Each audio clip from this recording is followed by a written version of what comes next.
അശ്വതി നക്ഷത്രത്തിൽ ജനിച്ചവരുടെ പൊതുവായ സ്വഭാവവും ഗുണങ്ങളും അവർ ചെയ്യേണ്ടുന്ന കർമ്മങ്ങളെക്കുറിച്ചുമാണ് പറയുന്നത്. അശ്വതി നക്ഷത്രത്തിൽ ജനിച്ചവർ പൊതുവെ സൗന്ദര്യമുള്ളവരും ആരോഗ്യമുള്ളവരുമായിട്ടാണ് കാണുന്നത്. ബുദ്ധിസാമർഥ്യവും കഴിവും കൂടുതലായിട്ടുണ്ടാകും. ചൈതന്യമുള്ളതും വിശാലമായ കണ്ണുകളും വിസ്താരമുള്ള നെറ്റിയും ഉയർന്ന നാസികയും ശാന്തഗംഭീരമായ മുഖഭാവവും ഈ നക്ഷത്രക്കാരുടെ പ്രത്യേക ലക്ഷണങ്ങളാണ്. കരുതലോടെ മാത്രമേ ഇവർ തീരുമാനങ്ങൾ എടുക്കൂ. എന്നാൽ എടുത്ത തീരുമാനത്തിൽ ഉറച്ചു നിൽക്കുന്നവരാണ്. ഇഷ്ടം തോന്നുന്നവർക്ക് വേണ്ടി എന്ത് ത്യാഗം ചെയ്യാനും മടിക്കില്ല. യുക്തിക്ക് നിരക്കാത്തതൊന്നും അംഗീകരിക്കുകയില്ല. സ്വഭാവത്തിൽ ഇവർ ശാന്തന്മാരായി തോന്നുമെങ്കിലും ആർക്കും പിടികൊടുക്കാതെ കാര്യം നേടുവാനുള്ള സാമർഥ്യവും ആരുടെയും നിർബന്ധത്തിന് വഴങ്ങാത്ത മനസ്സും നിശ്ചയദാർഢ്യവും ഇവരുടെ പ്രത്യേകതകളാണ്. വിശേഷിച്ച് മേടം, മിഥുനം, ചിങ്ങം, തുലാം, ധനു, കുംഭം ഈ മാസങ്ങളിൽ ജനിച്ചവർക്ക് ഉണ്ടാകും. ഇവരിൽ ദൃഢമായ ഈശ്വരവിശ്വാസം ഉണ്ടാകുമെങ്കിലും മതപരമോ ദൈവികമോ ആയ അന്ധവിശ്വാസങ്ങൾക്ക് അതീതമായിട്ടാണ് കാണുന്നത്. ചിന്താശീലരും ചിലപ്പോൾ യുക്തിവാദികളുമായ ഇവർ സാഹിത്യാദി കലകളിൽ വാസനയുള്ളവരും സംഗീതം മുതലായ ലളിതകലകളിൽ താല്പര്യമുള്ളവരുമായിരിക്കും. സ്വതവേ ബുദ്ധിജീവികളായ ഇവർ ആവശ്യമില്ലാത്ത കാര്യങ്ങളെക്കുറിച്ചുകൂടിയും ചിന്തിക്കുന്നവരായതുകൊണ്ട് മനസ്സുഖം കുറവായിരിക്കും. ഏകദേശം 30 വയസ്സുവരെ ഇവർക്ക് പലവിധത്തിലുള്ള പ്രതിബന്ധങ്ങളെയും ക്ലേശങ്ങളെയും തരണം ചെയ്യേണ്ടതായി വരും. അതിനുശേഷമാണ് അഭിവൃദ്ധി ഉണ്ടാകുന്നത്. ഇത് ഏകദേശം 50-55 വയസ്സ് വരെ ഉണ്ടാകും. അതിനുശേഷം പ്രവർത്തനത്തിൽ നിന്ന് പിന്മാറും. കുടുംബാംഗങ്ങളുമായി അടുപ്പക്കുറവുണ്ടാകും. കുടുംബത്തിൽ നിന്നും മാതാപിതാക്കളിൽ നിന്നും കാര്യമായ പ്രയോജനം കിട്ടിയെന്ന് വരില്ല. സ്വന്തം പരിശ്രമം കൊണ്ടായിരിക്കും ജീവിതത്തിൽ നേട്ടങ്ങൾ ഉണ്ടാക്കുന്നത്. സാമ്പത്തികമായി ഉയർച്ച താഴ്ചകൾ അനുഭവപ്പെട്ടുകൊണ്ടിരിക്കും. ചിലവ് നിയന്ത്രിക്കുവാൻ ശ്രമിക്കുമെങ്കിലും അതിൽ നിന്ന് അധികമൊന്നും വിജയിച്ചു എന്ന് വരില്ല. പക്ഷേ ജീവിതം പൊതുവെ സുഖകരമായിരിക്കും. പണം നോക്കാതെ ആഗ്രഹം തോന്നുന്ന സുഖഭോഗങ്ങൾ അനുഭവിക്കാൻ ഇവർ താല്പര്യം കാണിക്കും. പുറമേ നല്ല ആരോഗ്യന്മാരായി തോന്നുമെങ്കിലും അർശസ്, വാതരക്തം, മൂത്രാശയ രോഗം, ഹൃദ്രോഗം എന്നിവയിൽ ഏതെങ്കിലും ഒന്ന് ഉപദ്രവിക്കാൻ സാധ്യതയുണ്ട്. എന്നാൽ ആരോഗ്യത്തെക്കുറിച്ച് കാര്യമായി പരിഗണിക്കില്ല. ഔഷധങ്ങളെക്കാൾ ആത്മനിയന്ത്രണം കൊണ്ടും ദിനചര്യ കൊണ്ടും രോഗശമനം വരുത്താമെന്ന് വിശ്വസിക്കുന്നവരാണ് ഇവരിൽ കൂടുതൽ പേരും. ഇവർ അതികാമികളും ലഹരികളിൽ ആഗ്രഹമുള്ളവരും ആയിരിക്കും. ക്രമാധികമായി ഇത്തരം കാര്യങ്ങളിൽ നിയന്ത്രണം വിട്ട് ഏർപ്പെടുക നിമിത്തം ജീവിതം പാഴാകുന്ന ചിലരെങ്കിലും ഉണ്ടാകും. ഇവരുടെ ദാമ്പത്യ ജീവിതം ഐശ്വര്യപൂർണമായിരിക്കുമെങ്കിലും അത്ര തന്നെ തൃപ്തികരമാവാനിടയില്ല. അശ്വതി നക്ഷത്രത്തിൽ ജനിച്ചയാളുടെ ഗ്രഹനിലയിൽ ശുക്രനും രാഹുവും അനിഷ്ടഭാവങ്ങളിൽ നിന്നാൽ അവരുടെ കളത്രത്തിന് ഗുണകരമല്ലാത്ത അവസ്ഥയുണ്ടാകാം. ചൊവ്വയാണ് അപ്രകാരം നിൽക്കുന്നതെങ്കിൽ കളത്രത്തിൻ്റെ അനാരോഗ്യം നിമിത്തം ജീവിതം തൃപ്തികരമായിരിക്കുകയില്ല.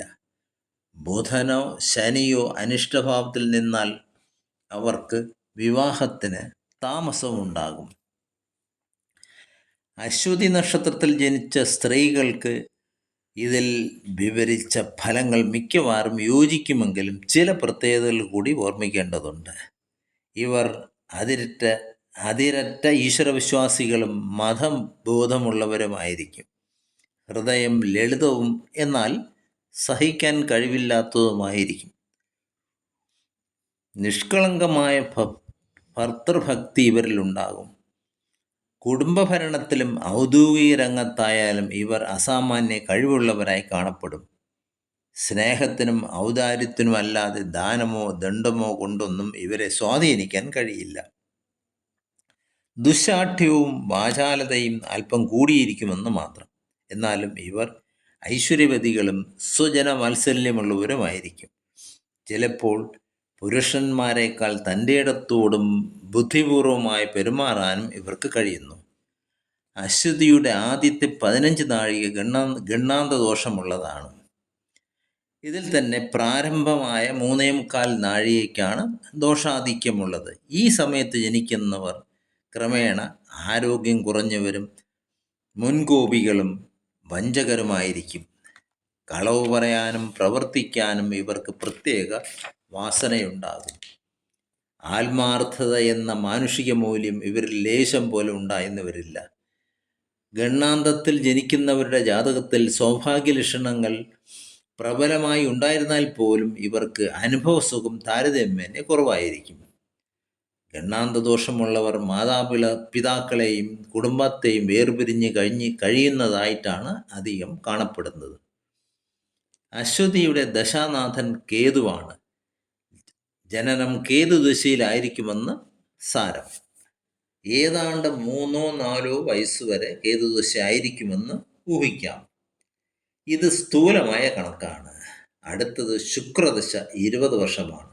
തുടർന്ന് വരുന്ന ദശ ആദിത്യദശയാണ്. പിന്നെ 10 വർഷം ചന്ദ്രദശയാണ്. അടുത്തത് ചൊവ്വാദശ 7 വർഷം. തുടർന്ന് രാഹുദശ 18 വർഷം. പിന്നീടുള്ള 16 വർഷം വ്യാഴദശയാണ്. അതിനുശേഷം 19 വർഷം ശനിദശ. അതിനുശേഷം ബുധദശയാണ്, 17 വർഷമാണ്. ഇങ്ങനെ ആണ് ദശാകാലം പോകുന്നത്. അശ്വതി നക്ഷത്ര ദോഷങ്ങൾ.